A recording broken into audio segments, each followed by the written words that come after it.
रहे हैं IB board या कैम्ब्रिज बोर्ड के बारे में बताते हैं।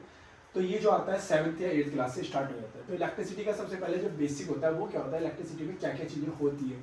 सबसे पहले जैसे वोल्टेज होता है, करंट होता है, इस सब के बारे में सुना हुआ। वोल्टेज, करंट, ये सब अपने घर में यूज करते हैं। लेकिन यहाँ पर हम कुछ ऐसी बात करेंगे जो हमारी सिंबल से रिलेटेड होगी। किस तरह का सिंबल कहाँ पर यूज करते हैं, वोल्टेज के लिए क्या यूज करते हैं, करंट के लिए क्या यूज करते हैं, उसकी यूनिट क्या होती है, उन सब के बारे में बात करेंगे। तो इलेक्ट्रिसिटी टॉपिक है, हमें स्टार्ट करना है। देखो इलेक्ट्रिसिटी के बारे में, ठीक है। तो सबसे पहले सर्किट सिंबल, सर्किट क्या होता है। देखो सर्किट क्या होता है, जो भी तुम्हारी घर में इलेक्ट्रिसिटी का सर्किट, सर्किट का मतलब है जैसे तुम्हारे घर में इलेक्ट्रिक वायर्स जो डली होती है वो पूरा एक सर्किट ही बना है। जैसे तुम्हारे रूम का सर्किट अलग होगा, दूसरे रूम का अलग होगा, और ये पूरा मिला के जो पूरा घर होता है उसका सर्किट अलग होता है, ठीक है। तो ये सर्किट है। जैसे स्विच, सबको पता है स्विच क्या होता है, क्लोज करोगे या ऑन ऑफ जिसे कहते हैं। सेल, सेल होता है। बैटरी, फिर देन डायोड, इन बाद में बात करें। Register, variable register, LED, lamp, fuse, voltameter, ammeter, thermistor and LDR, ठीक है। ये कुछ ऐसे सिंबल्स हैं तो जहाँ पर तुम्हारा यूज होगा, ठीक है। कुछ ऐसे हैं जो इस बार तुम्हारे काम आएंगे, बाकी नेक्स्ट जब तुम नेक्स्ट क्लास में पढ़ोगे इसे अच्छे लेवल में तब और अच्छे से काम आएंगे।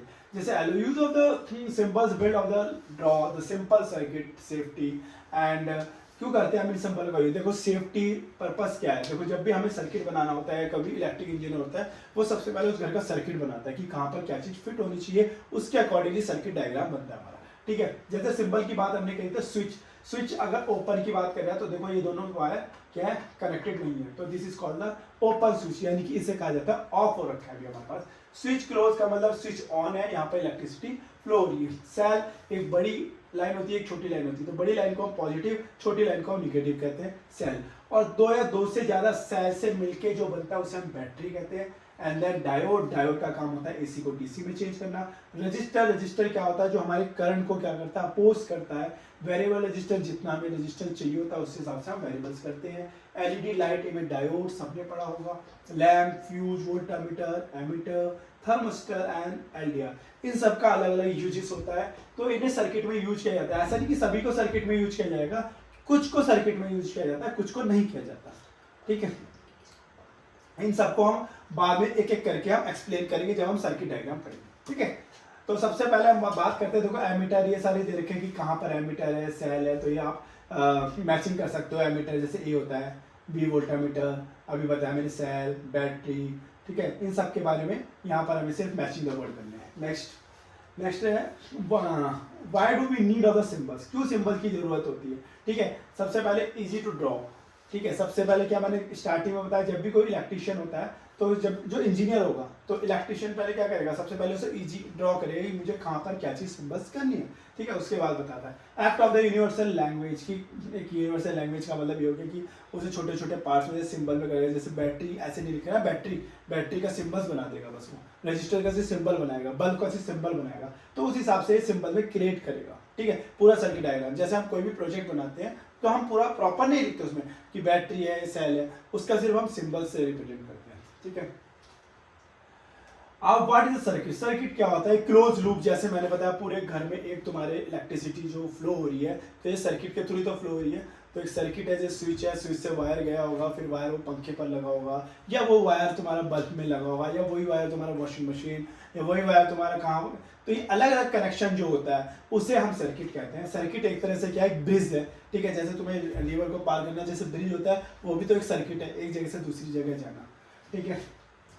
नेक्स्ट है the build and draw, battery, switch, lamp, ये सारे जो हमें जरूरत होती है। जैसे बैटरी का होना जरूरी है, बैटरी नहीं होगी तो हमारा करंट नहीं फ्लो होगा। स्विच ऑन ऑफ का होना जरूरी है, ऐसे नहीं कि हम बैटरी लगाएंगे तो हमें करंट लग जाएगा। लैम्प, लैम्प अगर ऑन ऑफ होगा तभी हमें पता चलेगा कि उस जो सर्किट है वो ढंग से काम कर रहा है। सेल, स्विच और बल्ब, जैसे ये तुम्हारा है, ठीक है। जैसे हमने यहाँ पर बल्ब लगाया हुआ है, ये स्विच और यहाँ पर हमने सेल लगाया। जैसे हमने सेल, इसे स्विच को क्या करेंगे, ऑन करेंगे यानी क्लोज करेंगे, तो इसे यहाँ पर वायर कनेक्ट हो जाएगा और यहाँ पर ये बल्ब जलना स्टार्ट हो जाएगा।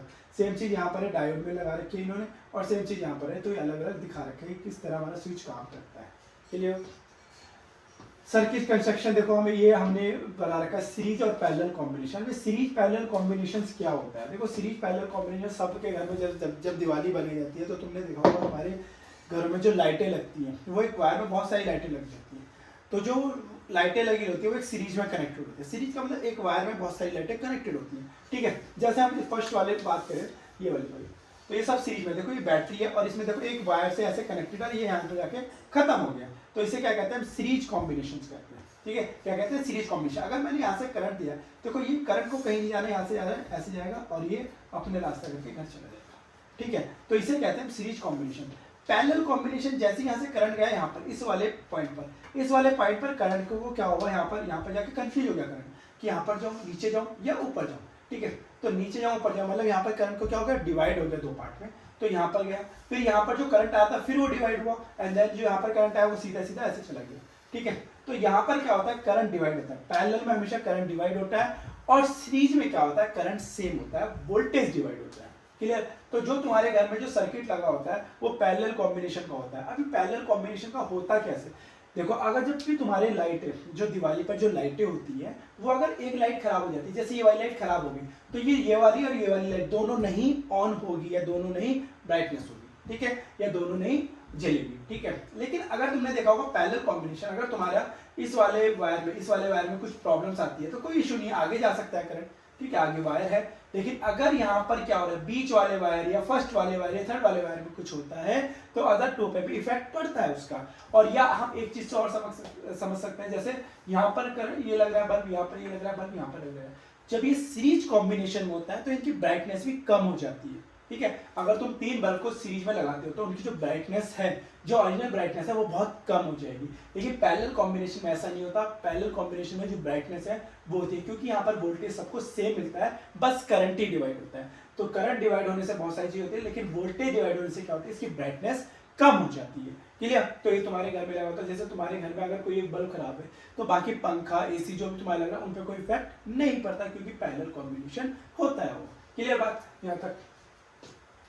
सीरीज पैरेलल कॉम्बिनेशंस के बारे में हमने बात करी, वोल्टेज और करंट के बारे में बात करते हैं। देखो वोल्टेज क्या होता है, देखो वोल्टेज क्या है, देखो जैसे मेरा सब वोल्टेज, यहाँ पर क्या बहुत सारे इलेक्ट्रॉन है, जो फ्लो ऑफ इलेक्ट्रॉन होते हैं, तो उसे हम चार्ज कहते हैं, क्या कहते हैं, चार्ज कहते हैं। तो चार्ज का जो फ्लो होना एक पॉइंट से अदर पॉइंट, एक पॉइंट से अदर पॉइंट पर चार्ज का फ्लो होना ही क्या होता है, वोल्टेज। तो उस चार्ज में जब एक पॉइंट से दूसरे पॉइंट पर आएगा, जब वो चार्ज एक पॉइंट से दूसरे पॉइंट पर आएगा, तो उस चार्ज को जो करने में वर्क लगेगा, उस चार्ज को करने में क्या लगेगा, वर्क लगेगा। किसे, उन क्वांटिटी ऑफ चार्ज को। ऐसा तो नहीं एक चार्ज आएगा, तो उस क्वांटिटी ऑफ चार्ज को एक पॉइंट से अदर पॉइंट पर आने में जो वर्क लगेगा, उसे हम कहते थे पोटेंशियल डिफरेंस, यानी कि वोल्टेज, जो तुम्हें वोल्टेज के नाम से जानते हो, यानी कि एक पॉइंट से दूसरे पॉइंट पर। जैसे अब तुम मोबाइल चार्ज करते हो, तो प्लग लगाते हो अपना एडोप्टर, एंड देन दूसरा पॉइंट कहाँ पर लगा होता है, तुम्हारे मोबाइल में लगा होता है, तो वहां से चार्ज क्या आ रहा है, तुम्हारे मोबाइल पर आ रहा है।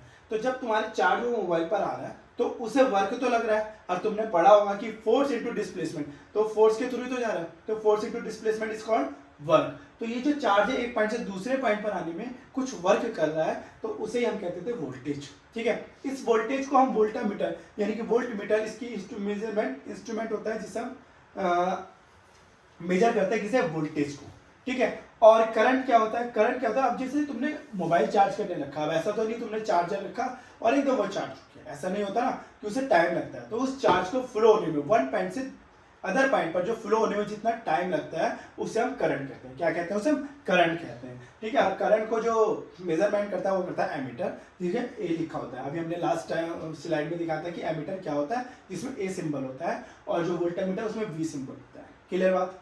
नेक्स्ट, ठीक है, वोल्टेज और करंट के बारे में हमने बात करी। वोल्टेज को V सिंबल से रिप्रेजेंट करते हैं, वर्क को W से और Q को चार्ज से। तो हमारे पास जो वोल्टेज का हमारे पास फॉर्मूला आया था, वर्क अपॉन चार्ज आया था, जो हमने बात करी थी, यानी कि जूल वर्क यूनिट है, और कोलॉम होगी हमारी किसकी, चार्ज यूनिट होगी, ठीक है। तो चार्ज यूनिट कोलॉम और वर्क यूनिट क्या होगी, जूल। तो जूल पर कोलॉम इसका यूनिट हो जाएगा, किसका, वोल्ट का। तो 1 वोल्ट इक्वल टू क्या होता है, 1 जूल ऑफ एनर्जी पर कोलॉम ऑफ ए चार्ज, ठीक है, 1 जूल ऑफ एनर्जी पर कोलॉम ऑफ ए चार्ज। तो इसलिए क्या है, 1 वोल्ट इक्वल टू 1 जूल पर कोलॉम, ठीक है। सेम चीज बात करें हम करंट की, करंट के बारे में हमने बताया Q और IT, यानी कि charge per unit time is called the current. इसलिए चार्ज 1 एम्पियर की डेफिनेशन यहाँ पर क्या है, 1 coulomb of a charge flowing per second, 1 coulomb of a charge flowing per second is called 1 ampere. A से रिप्रेजेंट किया जाता है, और वो एमीटर इसका मेजरमेंट इंस्ट्रूमेंट होता है। नेक्स्ट, नेक्स्ट आता है देखो ओम्स लॉ। देखो अभी तक जो चल रहा था वोल्टेज और करंट में एक रिलेशन चल रहा था, ठीक है। तो वोल्टेज और करंट में जो रिलेशन चल रहा था, ये चल रहा था कि वोल्टेज जो होता है वो डायरेक्टली प्रोपोर्शनल होता है करंट के, मतलब जितना वोल्टेज बढ़ेगा उतना ही तुम्हारा करंट भी बढ़ेगा। लेकिन ओम्स लॉ ने इसके बारे में बताया प्रॉपर। ओम्स लॉ यही कहता है जब भी कोई सर्किट में कोई करंट फ्लो हो रहा है तो वो हमेशा वोल्टेज के डायरेक्टली प्रोपोर्शनल होता है, वो हमेशा वोल्टेज के डायरेक्टली प्रोपोर्शनल होता है। वो किसने बताया? हमें ओम साहब ने बताया। तो V प्रोपोर्शनल I आया होगा यहाँ पर हमारे पास V प्रोपोर्शनल I, ठीक है। जैसे V प्रोपोर्शनल I तो V की I इस प्रोपोर्शनल साइन के जगह हम R लगा देते हैं। तो ये R क्या होता है? यही तुम्हारा क्या है? रेजिस्टेंस है, जिसे हम ओम्स लॉ ने रिप्रेजेंट किया था। और R हमारा क्या है? कांस्टेंट है, जिसकी जगह हम क्या लगाते हैं? रेजिस्टेंस यानी कि R लगाते हैं, इसे कहते हैं हम कांस्टेंट। और ये जो R होता है ये डिपेंड होता है length of the wire, area of the wire, temperature of the wire and material of the wire, इस पे डिपेंड करता है रेजिस्टेंस। अच्छा, रेजिस्टेंस का जो बेसिकली काम है, रेजिस्टेंस का काम है किसी करंट को जाने से अपोज करना, उसे जाने से रोकना, ठीक है, उसे रेजिस्टेंस का काम होता है, ठीक है। तो resistance V equal to IR हमने फॉर्मूला किसने दिया? ओम्स लॉ ने दिया। ओम साहब ने जब फॉर्मूला दिया तो रेजिस्टेंस की यूनिट भी क्या दी उसने?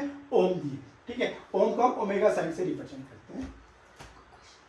अब जैसे हमारे पास यहाँ पर क्वेश्चंस आते हैं, देखो V इक्वल टू IR है, ठीक है, V इक्वल टू IR है, तो यहाँ से रिलेटेड क्वेश्चन आता है। जैसे क्वेश्चन नंबर 1 है state of the Ohm's law. State of the Ohm's law हमने बता दिया कि अगर किसी सर्किट में, है ना, किसी सर्किट में क्या करंट का फ्लो हो रहा है तो हमेशा वो वोल्टेज के डायरेक्टली प्रोपोर्शनल होगा, ओके। एंड इसमें लिखा जैसे 5 वोल्ट सोर्स है connect to the 10 ohm resistor. तो देखो 5 वोल्ट, 5 वोल्ट का मतलब क्या हुआ? 5 वोल्टेज की वैल्यू दे दी हमें और 10 ओम यानी कि R की वैल्यू दे दी हमें, ठीक है। यानी कि R की वैल्यू दे दी, किसकी यूनिट है? ओम, रेजिस्टेंस की। हमें करंट निकालना, तो I इक्वल टू क्या होता है? V upon R। I equal to V upon R, जो भी फॉर्मूला, जो भी तुम्हारा आंसर आएगा वो एम्पियर में आ जाएगा। अब यहाँ पे 15 ml ये दे रखा है। जैसे a bulb was connected 12 voltage and battery the resistance of the bulb 4 ohm, ठीक है। तो क्या पूछा है हमसे यहाँ पर? देखो यहाँ पर हमसे क्या पूछा है? वोल्टेज दिया है और हमें क्या दिया है? R की वैल्यू दी है। तो V इक्वल टू IR हम यहाँ पर फॉर्मूला लगा देंगे और करंट की वैल्यू फाइंड कर सकते हैं। सेम नीचे वाले में determine the potential difference. Potential difference determine करना है तो हमें A की वैल्यू और R की वैल्यू दे रखी है, ठीक है। सेम चीज यहाँ पर है, वोल्टेज दे रखा है और करंट की वैल्यू दे रखी है, तो हम यहाँ से रेजिस्टेंस को फाइंड कर लेंगे। और एक चीज का और ध्यान रखना, जो वोल्टेज और करंट का जो ग्राफ होता है वो हमेशा एक स्ट्रेट लाइन आता है, ये जो दे रखा है, क्योंकि एक दूसरे के डायरेक्टली प्रोपोर्शनल होते हैं। जितना वोल्टेज बढ़ेगा उतना ही हमारा करंट भी बढ़ेगा। क्लियर? ठीक है। तो यहाँ तक हमने ओम्स लॉ के बारे में बात की, तो ओम्स लॉ तक यहाँ तक पढ़ेंगे। इसके आगे हमारे पास बहुत बड़ा चैप्टर है जो हमें आगे पढ़ना है। Thank you so much.